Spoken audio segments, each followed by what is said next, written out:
Hello అండి, welcome to my channel కిటకిట తలుపులు. Please like, share and subscribe my channel. ఈరోజు నేను వంకాయ సింపుల్ కర్రీ చూపిస్తాను. చాలా సింపుల్గా అయిపోతుంది. దీనికి ఒక అరకిలో వంకాయలు కడిగేసుకుని, ఏ వంకాయలైనా బాగానే ఉంటాయి. ఇలా సన్న వంకాయలు, అది సార వంకాయలు కానీ లేదంటే గ్రీన్ కలర్ కానీ అయితే ఇంకా చాలా బాగుంటుంది. అవి ఉప్పు నీళ్ళల్లో సాల్ట్ వేసుకుని దానిలోకి కట్ చేసుకున్నాను. అవి మళ్ళీ నీళ్ళు తీసేసాను. తీసేసి దానిలోకి ఒక బౌలు సన్నగా తరిగిన ఉల్లిపాయ ముక్కలు, ఒక 8 పచ్చిమిరపకాయలు కడిగి సగం సగం కోసాను. ఇవి సన్న పచ్చిమిరపకాయలు కారం ఎక్కువ ఉంటాయి కదా, 8 సరిపోతాయి. కొద్దిగా నిమ్మకాయ సైజు చింతపండు, గింజలు పీసు లేకుండా చూసుకోండి. టొమాటోస్ ఒక 2 టమాటాలు కట్ చేసేసాను. టమాటో ఇష్టం లేకపోయినా బాగానే ఉంటుంది కూర. టమాటో ఇష్టం లేని వాళ్ళు మానేయచ్చు కూడా. ఇది ఉల్లిపాయ లేకపోయినా కూడా బాగానే ఉంటుంది. కొందరు ఉపవాసాలు చేసి వాళ్ళు ఉల్లిపాయ తినరు కదా, ఉల్లిపాయ టొమాటో మానేసినా పర్వాలేదు. వేసిన తర్వాత కొద్దిగా ఉప్పు, కొద్దిగా పసుపు. ఉప్పు ఒక స్పూన్ వేసుకున్నాను, మళ్ళీ లాస్ట్లో చెక్ చేసుకుని మళ్ళీ వేసుకున్నాను. 2 గ్లాసులు నీళ్ళు, ముక్కలు కొంచెం ములిగేలాగా అనమాట. 2 గ్లాసులు నీళ్ళు పోసుకున్నాను. చాలా సింపుల్గా అయిపోతుంది కూర.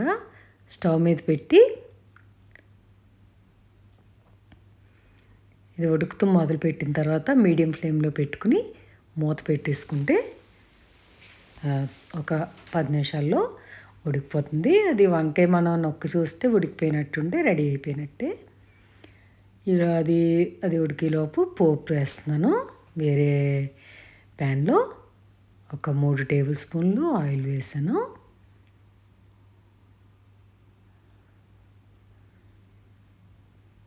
నాలుగు స్పూన్లు వేసినట్టున్నాను.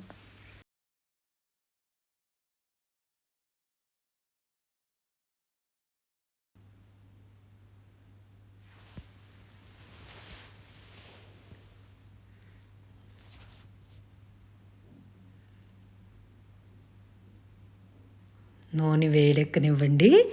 నూనె కాకుండా వేస్తే పప్పులు వేగవు. నూనె కాగిన తర్వాత 1 టేబుల్ స్పూను మినపప్పు, చాయ్ మినపప్పు వేసుకున్నాను. ఇంకొక టేబుల్ స్పూన్ వేసుకున్నా బాగానే ఉంటుంది. 1.5 టేబుల్ స్పూను పచ్చిశనగపప్పు వేసాను. మనం 2 టేబుల్ స్పూన్లు ఇంకొక 3-4 టేబుల్ స్పూన్ల వరకు శనగపప్పు వేసుకున్నా బాగానే ఉంటుంది కమ్మగా. మన ఇష్టం అది. ఒక 3 టేబుల్ స్పూన్ల దాకా కూడా వేసుకోవచ్చు. తర్వాత 1 టీ స్పూను ఆవాలు వేసాను, 1 టీ స్పూను జీలకర్ర. ఈ కూరకి పోపు ఎక్కువ ఉంటేనే బాగుంటుంది. పోపు దినుసులు ఎక్కువగా వేసుకోవాలి అన్నమాట పప్పులు. ఒక 7-8 వెల్లుల్లి రేఖలు చితకొట్టి వేసుకోండి. ఇది కూడా ఉల్లిపాయ వెల్లుల్లి తినని వాళ్ళు ఉంటే వెల్లుల్లిపాయ స్కిప్ చేయొచ్చు.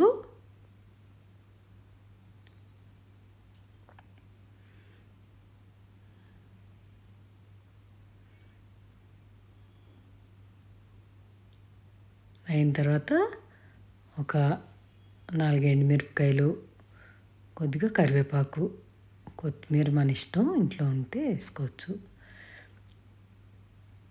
బాగా వేగిపోనివ్వండి. పోపు బాగా వేగితేనే మీకు కమ్మటి వాసన, టేస్ట్ కూడా వస్తుంది. పోపు వేగకపోతే పచ్చిగా బాగోదు. ఆ టేస్ట్ పోపు వేసినా వేస్టే అనమాట. సో పోపు వేసినప్పుడు కొంచెం వేగేలా చూసుకోండి.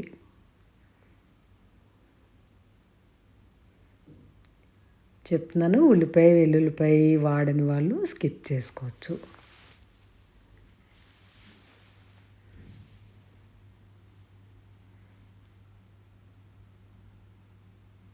ఇప్పుడు ఒక 2 టేబుల్ స్పూన్లు కట్ చేసి పెట్టుకున్న ఉల్లిపాయ ముక్కలు వేసాను.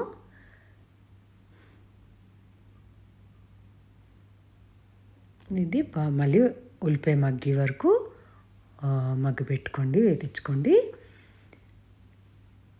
ఈలోగా ఇది రెడీ అయిపోయింది. నీరంతా ఎగిరిపోయింది.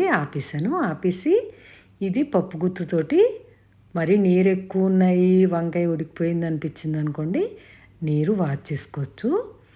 ఇది పప్పు గుత్తుతోటి కొద్దిగా ఇంకా చెక్క ముక్కగా అలా నలుపుకుంటే పచ్చిమిరపకాయ అంతా నలిగిపోతుంది అనమాట. ఇది చాలా సింపుల్గా అయిపోతుంది. మీరు ఎవరన్నా గెస్ట్లు వస్తున్నారు, 4 కూరలు వండాలనుకున్నారనుకోండి, ఇది ఒక కూర వండుకున్నారంటే ప్రత్యేకంగా దాన్ని చూసుకోక్కర్లేదు. అన్నీ కలిపి పొయ్యి మీద పెట్టేస్తే అదే ఉడుకుతూ ఉంటుంది. మనం ఈలోగా ఇంకో కూర వండేసుకోవచ్చు అనమాట. ఇది మీరు ప్లేట్ మీల్స్ ఎప్పుడన్నా హోటల్లో ప్లేట్ మీల్స్ ఆర్డర్ ఇచ్చారనుకోండి, ఈ వంకాయ కూర కంపల్సరీ ఉంటుంది, పెడతాడనమాట. ఈ వంకాయ కూర అంటే హోటల్లో టొమాటో వేయరు. అది సాల్ట్ తక్కువైతే కొంచెం వేసుకున్నాను. అప్పటికప్పుడు త్వరగా వంట అయిపోవాలన్నా కూడా చాలా సింపుల్గా చాలా త్వరగా అయిపోతుంది అనమాట. ఇది రైస్లోకి, చపాతీలోకి, ఎందులోకైనా బాగానే ఉంటుంది. కారం ఇంకా ఇష్టమైన వాళ్ళు ఇంకో 2 పచ్చిమిరపకాయలు వేసుకోవాలన్నా వేసుకోవచ్చు.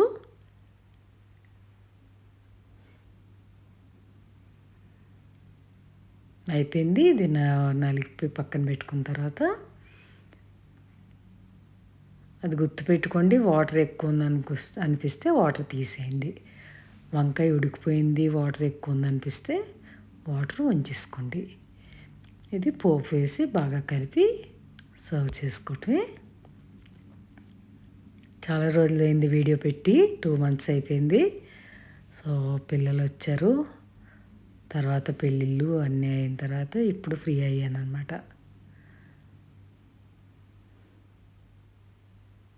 చాలా రోజుల తర్వాత వీడియో షూట్ చేశాను.